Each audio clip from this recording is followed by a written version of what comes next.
салому мухлисони барселона ва канали барса тиҷи. селта рақиби нави каталониҳо барселона мбапперо рабудан мехоҳанд. ҳамлагари нави даста кӣ мешуда бошад? ин ва дигар хабарҳои дастаи барселонаро имрӯз дар навори худ ба шумо пешкаш хоҳем кард, вале пеш аз он обуна шуда лайк зари ин навор гузоштанро фаромӯш насозед. мо бошад шурӯъ мекунем.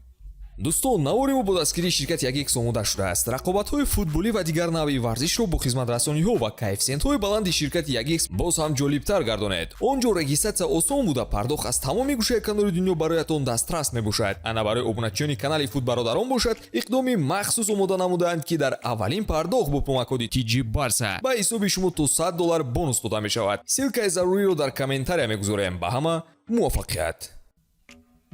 барселона метавонад ҳамлагари PSG Килиан Мбапперо аз Реал Мадрид рабояд. дар ин бора марка хабар медиҳад. тибқи маълумоти манбаъ, роҳбарияти дастаи каталонӣ имкони бастани шартнома бо ҳамлагари дастаи мунтахаби фаронсаро бо ҳуқуқи агенти озод баррасӣ кард, аммо барои ин нилнуриҳо бояд якчанд бозингарони калидӣ ва ҳамчунин саҳмияҳои Barca Studiosро фурӯшад. 15 феврал маълум шуд ки яке аз беҳтарин бозингарони ҷаҳон Килиан Мбаппе ба президенти PSG гуфтааст ки шартномаро ки то охири мавсими имсола ба нақша гирифта шудааст тамдид намекунад. дар мавсими имсола Мбаппе дар 30 бозӣ дар ҳама мусобиқаҳо ширкат варзид ки дар онҳо 31 голи задашуда ва 7 ассист ба номаш муҳр зада шудааст. чӣ ин кор имконпазир аст? чӣ фикр доред?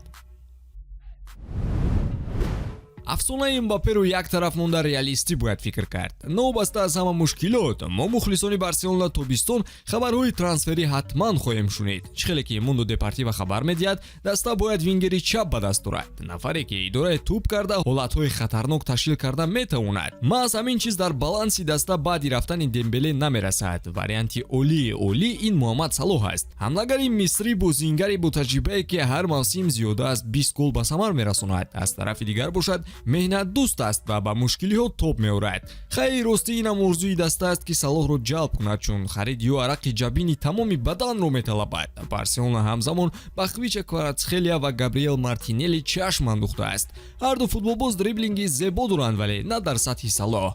аммо ҳарду ҷаҳон ҳастанд ки дар ҳар ҳолат фурӯхтанашон осонтар мегардад.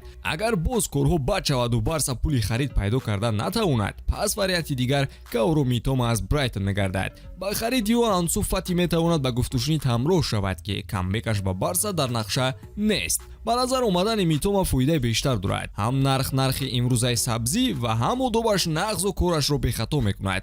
Mundo Deportivo ҳамзамон менависад ки Барса ба Рафаэл Ляо ҳам диққат доштааст. ба Лапорта Ляо писанд аст ва болои ин муносибат бо агенташ Жорже Мендеш дар сатҳи олитарин қарор дорад. аммо Милан барои бозингараш зиёда аз 100 миллион евро мехоҳад. барои ҳамин Митома гуфта шиштан барои Лапорта осонтар хоҳад буд.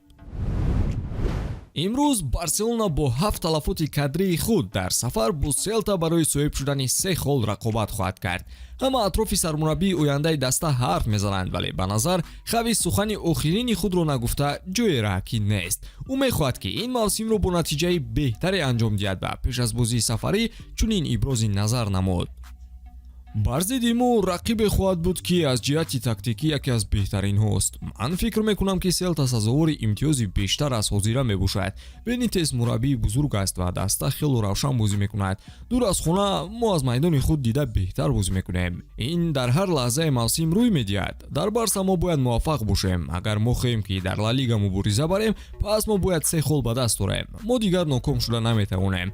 бояд ба пеш равем. ман то ҳол фикр мекунам ки мо метавонем мавсимро хубтар анҷом диҳем. ба андешаи шумо натиҷаи бозӣ бо кадом ҳисоб анҷом меёфта бошад? фикри худро дар комментария қайд карда навори ҷадидро мунтазир бошед. хайр дӯстон.